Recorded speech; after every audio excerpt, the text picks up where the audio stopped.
Hello everyone, welcome back to all of you. In this lecture, I will discuss problem 1.3. Basically ये constant acceleration की problem है, लेकिन आपको देख के लगेगा कि कांस्टेंट एक्सेलेरेशन की प्रॉब्लम है, हमें डायरेक्ट इक्वेशंस ऑफ मोशन से सोल्व करना चाहिए। लेकिन हम इस क्वेश्चन को डिस्कस करेंगे बाय ग्राफिकल मेथड्स, बिकॉज आपको ऐसा लग सकता है कि इक्वेशन ऑफ मोशन से इस क्वेश्चन को इजीली सोल्व कर सकते हैं, लेकिन जब आप इस क्वेश्चन को सोल्व करोगे तो आपके पास में काफ़ी कैलकुलेशंस होंगी, आपका काफ़ी टाइम कंज्यूमिंग क्वेश्चन बनेगा। इसलिए हम इस क्वेश्चन को ग्राफिकल मेथड से डिस्कस करेंगे और काफ़ी कुछ कंसेप्ट्स ग्राफिकल मेथड के डिस्कस करेंगे इस क्वेश्चन में, और साथ में हम डिस्कस करेंगे इस प्रॉब्लम को। ठीक है, तो स्टार्ट करते हैं आज की प्रॉब्लम को। ठीक है, क्या गिवन है प्रॉब्लम में? सबसे पहले ए कार स्टार्ट्स मूविंग रेक्टिलिनियरली। अगर किसी को नहीं पता है रेक्टिलिनियर का मतलब होता है कि motion in one dimension, means straight line motion. First with acceleration 5 metre per second square. अब यहाँ पे कांस्टेंट एक्सीलरेशन गिवन है, तो कांस्टेंट एक्सीलरेशन गिवन है, इसका मतलब ये नहीं है कि हम लोग डायरेक्ट इक्वेशंस ऑफ मोशन से सोल्व करेंगे, क्योंकि काफ़ी बच्चों को ये डाउट रहता है कि टीचर ने बोला है कि कांस्टेंट एक्सीलरेशन आएगा, इसका मतलब डायरेक्ट आप इक्वेशंस ऑफ मोशन को यूज कर सकते हैं।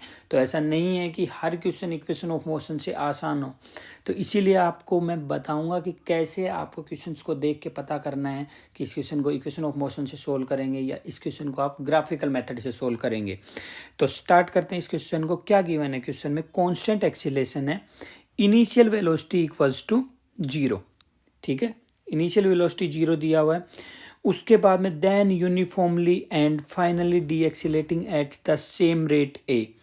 अब यहाँ पे क्वेश्चन में आपको गिवन है कि एक्सीलेशन और डी एक्सीलेशन की रेट सेम है।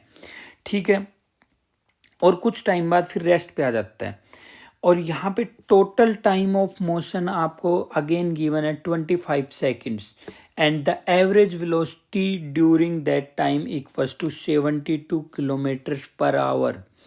आपसे क्वेश्चन में पूछा गया है कि how does the car move uniformly. आपसे पूछा गया है कि इन बिटवीन टाइम में कितने टाइम के लिए कार कांस्टेंट स्पीड से चली है। तो क्वेश्चन आपको क्लियर है। अब इस क्वेश्चन को देखते हैं हम ग्राफिकल मेथड से। जब भी आपको क्वेश्चन के अंदर डिस्टेंस की बात हो,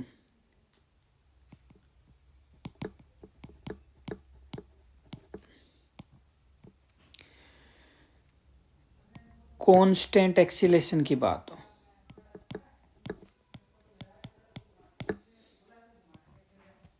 ठीक है, और वेलोसिटी की बात हो, ठीक है, जब भी कभी आपको क्वेश्चन में ये तीनों ही दिए हुए हों और इनके बारे में पूछा गया हो या इनके बीच में इंटरलेशंस के बारे में पूछा गया हो, तो बच्चों के क्या होता है कि जब भी कांस्टेंट एक्सीलरेशन देखते हैं डायरेक्ट उनके पास में आता है कि कांस्टेंट एक्सीलरेशन है, मीन्स हम इक्वेशंस ऑफ मोशंस का यूज करेंगे।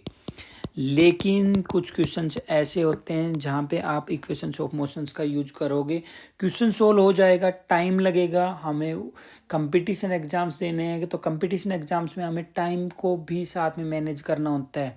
तो इसलिए हम इस चीज़ का बहुत ही अच्छे से ध्यान रखेंगे कि क्वेश्चंस को मिनिमम टाइम में भी सोल्व करना है। तो इसलिए क्वेश्चंस को हमेशा बेस्ट अप्रोच के साथ जाना चाहिए। और जब भी ऐसे कभी तीनों चीज़ें मिले हमारे पास में कि कांस्टेंट एक्सीलरेशन है, यूनिफॉर्म वेलोसिटी है एंड अगेन डी एक्सीलरेशन है, तो ऐसे क्वेश्चंस को जब भी आप डील करो, वेलोसिटी में रिलेशंस हों टाइम के साथ में, तो आप ऐसे क्वेश्चंस को डायरेक्टली वीटी ग्राफ से सोल्व करोगे। ठीक है, आज हम डिस्कस करेंगे वीटी ग्राफ कैसे हेल्पफुल है अपने लिए। ठीक है, तो इस क्वेश्चन ऐसे टाइप के क्वेश्चंस को हम किससे डिस्कस करेंगे? वीटी ग्राफ से डिस्कस करेंगे। ठीक है, तो स्टार्ट करते हैं क्वेश्चंस को। क्या गिवन है क्वेश्चन में? क्वेश्चन में आपको गिवन है कि इनिशियली कार है वो 5 मीटर पर सेकंड के एक्सेलेरेशन से चली है। तो मैं क्वेश्चंस को कांस्टेंट की फॉर्म्स में ही, वेरिएबल्स की फॉर्म में ही सोल्व करता हूँ। तो क्या गिवन है क्वेश्चन में? हम वेलोसिटी टाइम ग्राफ ड्रॉ करेंगे सबसे पहले इसका। तो वेलोसिटी टाइम ग्राफ में ये वेलोसिटी, ये टाइम, ठीक है, ये यहाँ ओरिजिन से। अब हम जब इसका वेलोसिटी टाइम ग्राफ ड्रॉ करेंगे तो इनिशियली क्या दिया हुआ है, velocity initially equals to zero. Initial velocity यहाँ पे उसने उसकी क्या दी हुई है, जीरो। तो ये यहाँ पे जीरो वेलोसिटी होगी और उसके बाद में कांस्टेंट एक्सीलरेशन से मूव कर रहा है। तो आपको ये बात पता होनी चाहिए कि slope in VT graph, velocity time graph में स्लोप किस चीज को रिप्रेजेंट करती है, स्लोप रिप्रेजेंट करती है एक्सीलरेशन को। ठीक है, अब यहाँ पे कांस्टेंट एक्सीलरेशन गिवन है तो इसका मतलब स्लोप क्या होगी, कांस्टेंट होगी। तो ये हमने यहाँ पे ड्रॉ किया कुछ टाइम के लिए कांस्टेंट एक्सीलरेशन से। अगेन उसके बाद क्वेश्चन में क्या किया हुआ है, उसके बाद में क्वेश्चन में कि यूनिफॉर्मली, यहाँ से उसने यूनिफॉर्मली मूव करना शुरू किया है। ठीक है, सपोज कुछ टाइम तक उसने यूनिफॉर्मली मूव किया, again decelerating with the same rate. अब यहाँ पे क्वेश्चन है कि accelerating with the same rate, इसका मतलब स्लोप, जब वीटी टाइम की स्लोप आपको रिप्रेजेंट कर रही है एक्सीलेशन को, तो इसका मतलब डी एक्सीलेशन के टाइम पे भी जो स्लोप होगी वो भी क्या होनी चाहिए, इक्वल। तो यहाँ पे इस स्लोप को भी हम क्या लेंगे, इक्वल। तो जो कभी भी ग्राफ में स्लोप कैसे लेते हैं, एक्स एक्सिस से थीटा एंगल लेते हैं। तो ये अगर यहाँ से थीटा एंगल पे इंक्लाइंड है तो ये भी क्या होगी, थीटा एंगल पे इंक्लाइंड होगी, क्योंकि दोनों क्या दिए हुए उसने स्लोप इक्वल है। ठीक है, अब ये स्लोप अगर आपके पास में इक्वल है तो एक्सीलेटिंग का टाइम और डी एक्सीलेटिंग का टाइम भी सेम होगा। क्यों, क्योंकि हम मान लेते हैं कि ये इसने जब जिस वेलोसिटी से यूनिफॉर्मली मूव करना शुरू किया है वो वेलोसिटी क्या है, वी नोट। तो इसका मतलब ये इन पॉइंटों की हम पहले मार्किंग करते हैं, ए बी सी डी। तो इसका मतलब जो ये डी ए लेंथ होगी इस ग्राफ में, ये किसके इक्वल होगी, वी नोट के इक्वल होगी। सेम यहां पे भी ये, इसको मानते हैं हम ई, तो सी ई ये भी किसके इक्वल होगी, वी नोड के इक्वल होगी। तो ये वी नोड है, ये भी वी नोड है, ये थीटा है, क्योंकि दोनों में रेट ऑफ एक्सीलेशन और रेट ऑफ डी एक्सीलेशन दोनों ही सेम है। तो इसका मतलब ये भी क्या होंगे, सेम। तो इसका मतलब इस बॉडी को एक्सीलेशन करने में और डी एक्सीलेशन में दोनों में इसने क्या लिया है, कांस्टेंट टाइम लिया है, मीन्स सेम टाइम लिया, दोनों में सेम टाइम है इसके पास में। तो हम मान लेते हैं कि ये टी नोट टाइम के लिए इसने क्या किया है, यूनिफॉर्मली मूव किया है। ठीक है, अब टी नोट टाइम के लिए इसने यूनिफॉर्मली मूव किया है और ये टोटल टाइम अपने पास में गिवन है, कितना गिवन है ये टोटल टाइम, ये टोटल टाइम अपने पास में गिवन है टी। ठीक है, ये टोटल टाइम टी है आपके पास में, ये टाइम कितना है, टी नोट टाइम है, और ये टाइम दोनों इक्वल हैं। ठीक है, तो अब इसको हम कैलकुलेट कर सकते हैं, total time t equals to ओए, ओए कौन सा टाइम है, ओए वो टाइम है जो टाइम क्या है, एक्सीलेटिंग का टाइम है, प्लस ए ई। भाई इस ग्राफ से ये किसके इक्वल, ओए प्लस ए ई प्लस ई बी। ए ई कौन सा टाइम है, ए ई वो टाइम है जिस टाइम के लिए कार ने यूनिफॉर्मली मूव किया है, और ई बी कौन सा टाइम है, डी एक्सीलेटिंग का टाइम है। तो इसका मतलब T equals to O A plus ए ई कितना टाइम है, टी नोड मानना है हमने और यही कैलकुलेट करना है हमें, प्लस ई बी कौन सा टाइम है, ई बी टाइम भी, क्योंकि ई बी और ओ ए दोनों इक्वल हैं, हम पहले ही डिस्कस कर चुके हैं। तो इस चीज का मतलब क्या है, ये दोनों टाइम इक्वल हैं। तो इसको भी मैं क्या लिखूंगा, इसको भी मैंने लिख दिया है यहाँ पे ओ ए। ठीक है, तो यहाँ से ओ ए की वैल्यू कितनी आएगी आपके पास में, T minus T nought divided by 2 equals to O A.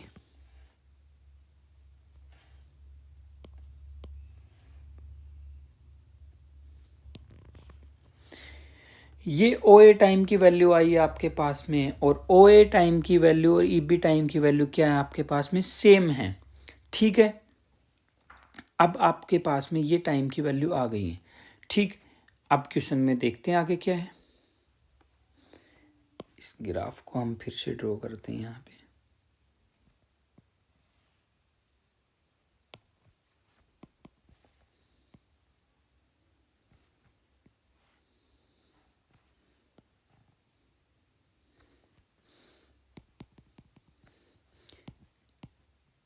ये टाइम आपके पास कितना गिवन है, t minus T nought divided by 2, और ये टाइम भी आपके पास कितना है,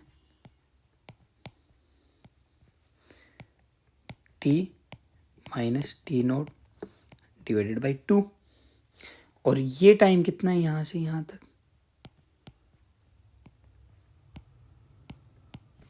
टी नोट। ठीक है, ये टाइम कितना आपके पास में, टी नोट।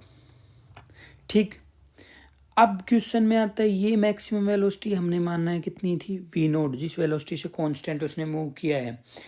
अब अगेन क्वेश्चन में आपके पास गिवन है एवरेज वेलोसिटी गिवन है, तो आप एवरेज वेलोसिटी कैसे कैलकुलेट कर सकते हो। यहाँ पे एवरेज वेलोसिटी कभी भी क्या होती है,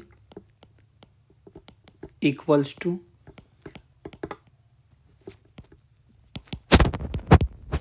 total distance divided by total time. और आपको पता होगा एरिया अंडर वीटी ग्राफ क्या होता है, वेलोसिटी टाइम ग्राफ का जो एरिया होता है वो क्या रिप्रेजेंट करता है, डिस्टेंस। तो इसका मतलब इस ग्राफ का एरिया कैलकुलेट करने के बाद में अगर हम उसको टोटल टाइम से डिवाइड कर देते हैं तो हमारे पास में क्या मिलेगी, एवरेज वेलोसिटी। अब ये फिगर एक आपके पास में क्या है, ट्रेपेजियम की तरह है, तो इस फिगर का एरिया क्या होगा, इस फिगर का एरिया क्या होगा, आप ट्रेपेजियम का एरिया लिख सकते हो। तो एवरेज वेलोसिटी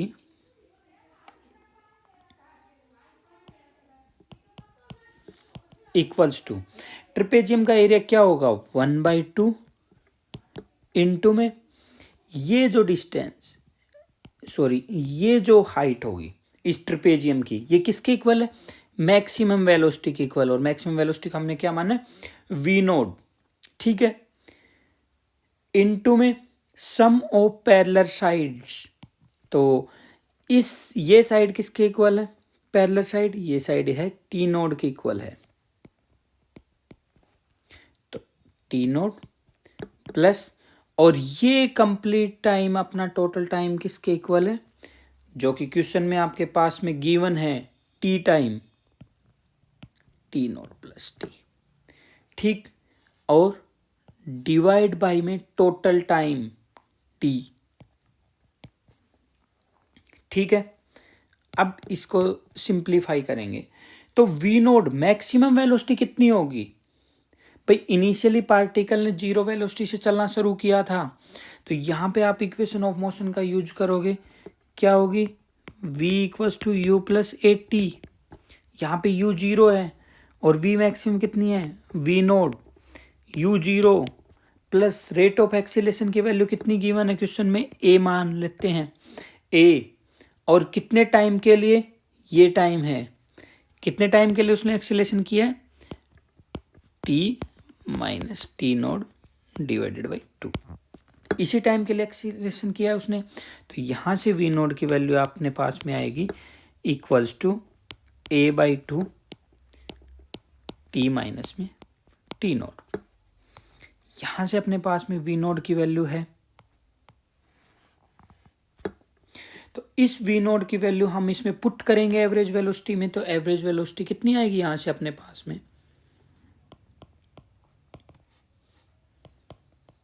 1/2 वी नोड की value a/2 t minus t node T plus T node divided by T node. अब यहाँ से टी नोड को दूसरी तरफ लेके जाएंगे तो क्या आ जाएगा, एवरेज वेलोसिटी इनटू में टी नोड नहीं है, सॉरी ये टी नोड नहीं है, ये यहाँ पे टोटल टाइम है, ये टोटल टाइम है ये यहाँ पे टी। तो v naught, v average velocity into में टाइम इक्वल्स टू a/4, और ये मल्टीप्लाई होंगे तो क्या हो जाएगा, t square minus t node का स्क्वेयर। ठीक है, इसको अगेन सिंप्लीफाई करोगे तो आप a/4 को इस तरफ लेके आओ, क्या हो जाएगा, 4 एवरेज वेलोसिटी इनटू में टोटल टाइम अपॉन में a equals to T square minus t node का स्क्वेयर। ठीक है, तो यहाँ से आप क्या कैलकुलेट कर सकते हो, टी नोड की वैल्यू। तो टी नोड की वैल्यू क्या आएगी अपने पास में,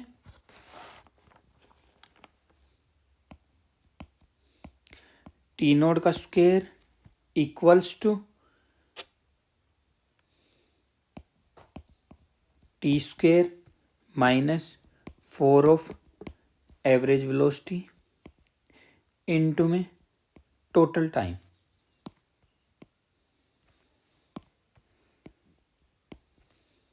डिवाइडेड बाय एक्सेलेरेशन। ठीक है, यही आएगी। तो यहां से टी नोड की वैल्यू क्या आ जाएगी डायरेक्ट आपके पास,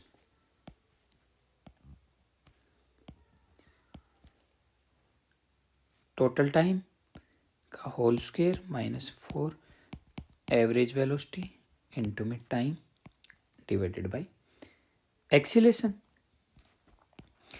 अब यहाँ पे हम वैल्यूज पुट करेंगे क्योंकि हमने वेरिएबल्स की टर्म में ही सोल्व किया है। ठीक है, तो अब यहाँ से हम वैल्यू पुट करते हैं। क्वेश्चन में क्या गिवन है, क्वेश्चन में गिवन है a equals to 5 metre per second square and total time given है आपके पास में 25 सेकेंड्स एंड आपके पास में एवरेज वेलोसिटी कितनी गिवन है आपके पास में क्वेश्चन में, 72 किलोमीटर्स पर आवर। अब ये यहाँ पे इसने आंसर में दिया हुआ 72 किलोमीटर्स पर आवर, लेकिन ये मीटर पर सेकंड में, ये मीटर पर सेकंड में, तो इसको क्या करना पड़ेगा, आपको मीटर पर सेकंड में कन्वर्ट करना पड़ेगा। तो जब भी कभी आप किलोमीटर पर आवर को मीटर पर सेकंड में कन्वर्ट करते हो तो 5/18 से मल्टीप्लाई करना होता है। तो ये हो जाएंगे यहाँ पे 20 मीटर पर सेकंड। अब ये 20 मीटर पर सेकंड है आपके पास में। अब इन वैल्यूज को आप यहाँ पे पुट करो, यहाँ पे टी नोड की वैल्यू आप फाइंड आउट कर सकते हो। आप T node equals to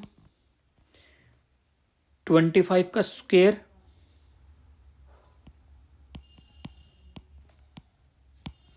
minus में 4 टाइम्स वी की वैल्यू कितनी है 20, टी की वैल्यू कितनी है अपने पास में यहाँ पे 25 डिवाइडेड बाई ए की वैल्यू कितनी है आपके पास 5 से ये हो जाएंगे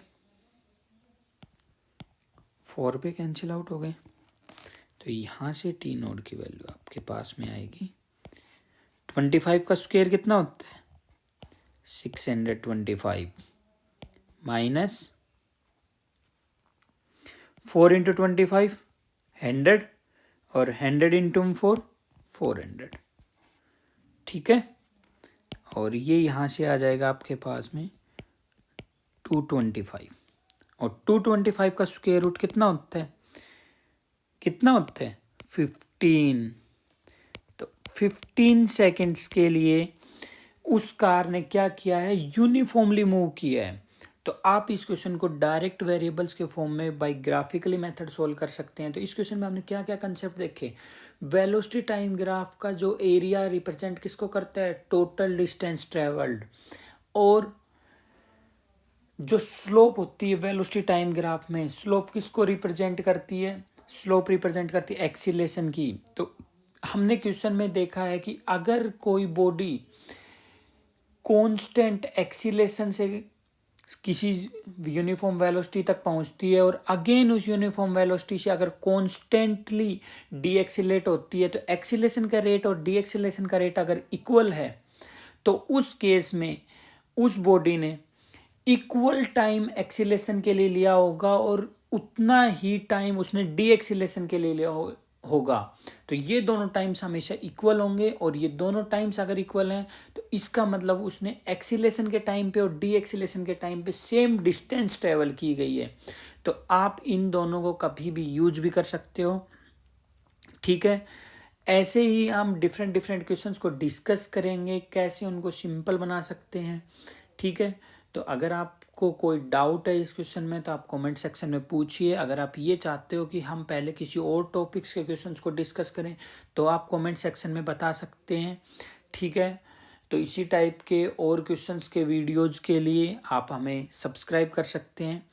थैंक यू।